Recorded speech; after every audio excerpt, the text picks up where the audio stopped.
Eto mga preng ha, sobrang ganda na sana ng tablet na to. Pero may isang bagay na pwedeng deal breaker agad depende sa gamit mo. Huawei MatePad 11.5. Maganda ba for overall? Honestly mga preng, overall, maganda talaga si Huawei MatePad 11.5.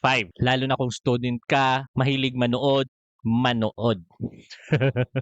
Mag-drawing or mag-notes o pang-work at light editing. Sobrang premium ng feel niya for the price. Maganda yung display, solid yung speakers, at ang smooth gamitin pang everyday task. Actually mga preng, isa sa strength talaga ng Huawei, yung optimize at polish yung tablet experience nila. Pero ito yung hindi agad sinasabi ng karamihan. Hindi performance ang biggest issue dito. Real talk lang tayo. Gaggle ecosystem pa rin ang biggest adjustment ng Huawei tablet. Meaning, walang native Gaggle Play service out of the box. Oo, may ways para makagamit ng Gaggle app minsan. Pero hindi talaga siya same ng Samsung, ng Xiaomi, o normal na Android experience. At depende pa rin yan sa user. Deal breaker talaga yan. Lalo na kung heavy dependent ka sa Gaggle Drive, Gaggle Classroom, banking app, o certain work app. Pero kung entertainment, notes, YouTube, Netflix, Zoom, o media consumption, sobrang sarap gamitin ni Huawei MatePad 11.5.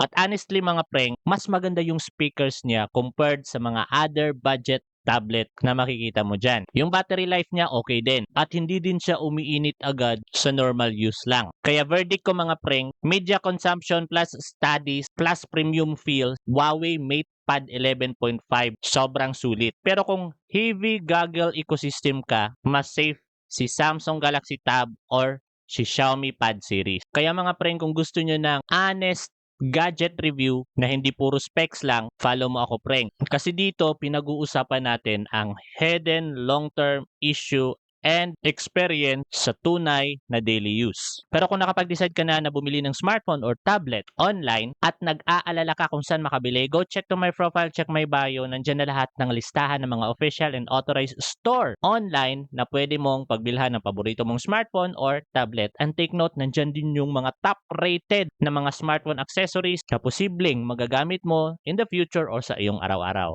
So go to my profile and check my bio. Kita-kits sa susunod na video and follow for more.